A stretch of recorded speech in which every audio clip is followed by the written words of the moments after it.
Una de las cosas que aprendí en Inglaterra, no sé si las aprendiste tú también, es que hay 3 temas que un caballero, entre comillas, no debe tocar nunca en público: Dios, la plata y la cama. Yo he procurado bastante seguir esta moral. Creo que son temas que pertenecen a lo privado, realmente, ¿ah? Y que su exposición pública ya de alguna manera los deteriora, y sobre todo los banaliza, ¿no? El tema de la trascendencia, pues es un tema al que nadie puede escapar, ¿no? Nace, lógicamente, de un instinto de pánico, de terror ante la idea de la extinción definitiva, del perecimiento total, y en eso está indudablemente el origen de las creencias religiosas. Durante mucho tiempo yo creí que, de acuerdo al digamos, argumento clásico del ateísmo, que este temor del que había nacido la idea de Dios era un producto de la ignorancia y que iría disipándose poco a poco con el avance de los conocimientos, que el avance de los conocimientos poco a poco irían matando la idea de Dios en el corazón humano. Bueno, yo creo que hoy en día todos estamos convencidos de que no es así, que el avance de los conocimientos de ninguna manera ha matado a Dios ni ha acabado con las religiones. Las religiones en cierto mundo entran en declinación y en tanto que en otros mundos crecen y crecen de una manera muy violenta. Y yo creo que la sociedad en la que vivimos está impregnada de religiosidad, que detrás de las cosas más importantes que ocurren, que marcan más la historia presente, el terrorismo derivado del fanatismo, es una manifestación religiosa, es una manifestación de una religión militante, beligerante, feroz, pero profundamente asumida, ¿ah? Con una convicción fanática, pero profundamente asumida. Prácticamente no hay conflicto hoy día internacional que no tenga de alguna manera una entraña religiosa, y esas divisiones pues no solamente enfrentan a religiones, sino tienen lugar en el seno de las mismas religiones, ¿no es verdad? Las matanzas entre chiíes y suníes en el mundo musulmán, las matanzas entre católicos y protestantes en el mundo cristiano, en países como Irlanda. Hoy en día, afortunadamente, eso está en suspenso, pero durante muchísimos años nos muestran que la religión no ha desaparecido, está muy, muy, muy viva. Y lo que yo creo es que solo para minorías muy pequeñas la cultura puede realmente reemplazar a la religión y darte esa mínima serenidad, ese mínimo sosiego frente a la idea de la extinción, del perecimiento total, que creo empuja al grueso de la humanidad hacia las religiones. Para la inmensa mayoría de los seres humanos, cultos o incultos, leídos o no leídos, es la religión. Alguna forma de religiosidad, alguna forma de creencia en una trascendencia, y que solo, como digo, una pequeña minoría, y una minoría generalmente insignificante, puede reemplazar la idea de la trascendencia o de Dios con la cultura. Mucho menos en el caso de una cultura que se ha banalizado, que se ha frivolizado hasta el extremo de convertirse en un puro entretenimiento entre otros entretenimientos.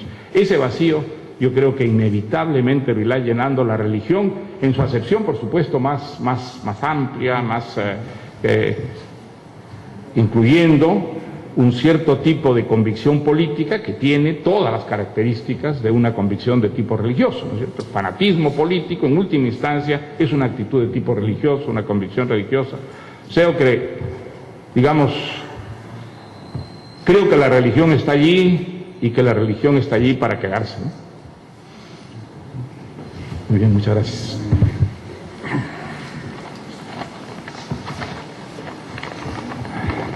Muchas gracias a todos ustedes por haber venido al Centro Cultural.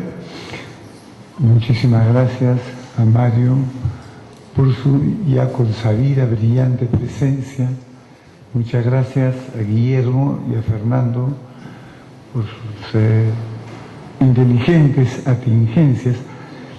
Yo antes de cerrar, tengo una inquietud que creo que hay muchas personas que la comparten. Y mira, yo te conozco hace muchos años, todos te conocen de algún modo, directa o indirectamente de hace muchos años. ¿Cuándo ha empezado en ti este vertiginoso y para muchos desconcertante proceso de arequipinización?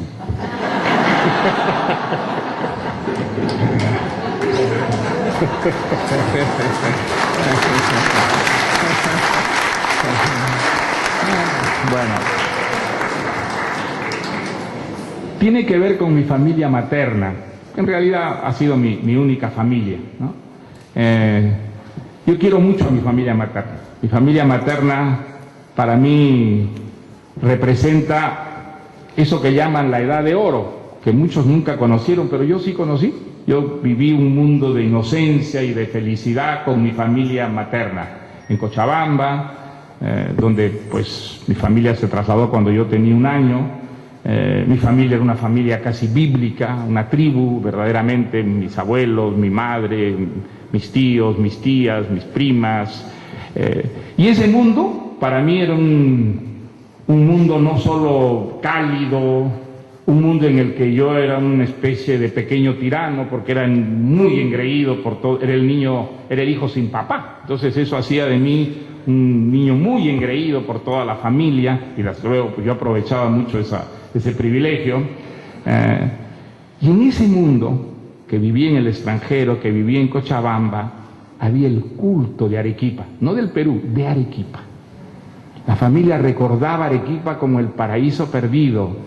Y entonces yo nací oyendo anécdotas de Arequipa, oyendo hablar de calles, de lugares, de personas de Arequipa, y además se me inculcó desde que tuve uso de razón que ser arequipeño era un extraordinario privilegio, algo que representaba no solo, digamos, un privilegio, sino también un deber.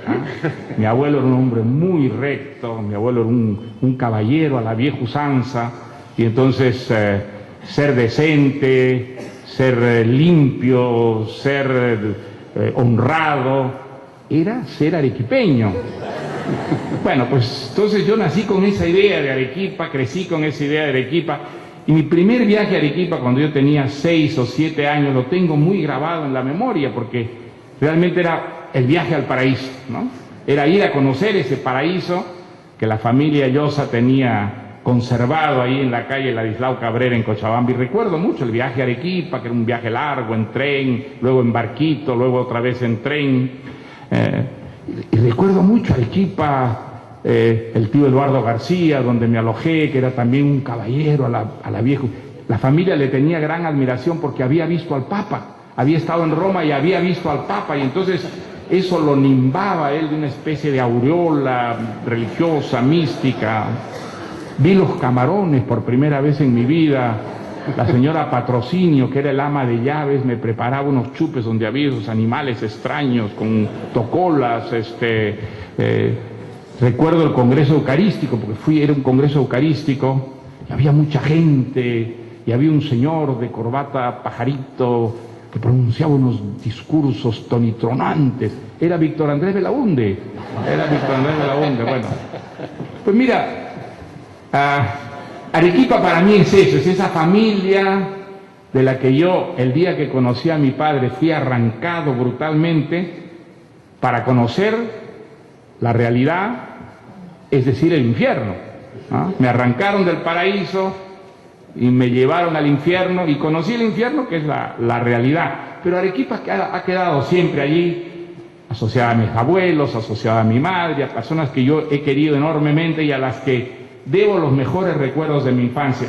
Creo que es eso lo que hace que, ahora pues que ya empiezo a ser viejo, no quisiera, pero ya la realidad es que empiezo a ser viejo, siento mucho cariño por Arequipa. Además, Arequipa ha sido tan cariñosa conmigo, sobre todo desde que gané el premio Nobel. La manera como vivió Arequipa el premio Nobel, a mí me conmovió. ¿Ah? Soy sentimental, como dice el poema de Sebastián Salazar Bonde, a fin de cuentas soy sentimental. Y entonces pues empiezo a sentirme arequipeño por fin. Bueno, y pronuncio la L. A mí me enseñaron eso mis abuelos, que los arequipeños sabemos pronunciar la L y los limeños son incapaces de pronunciar la L. Muy bien, muchas gracias.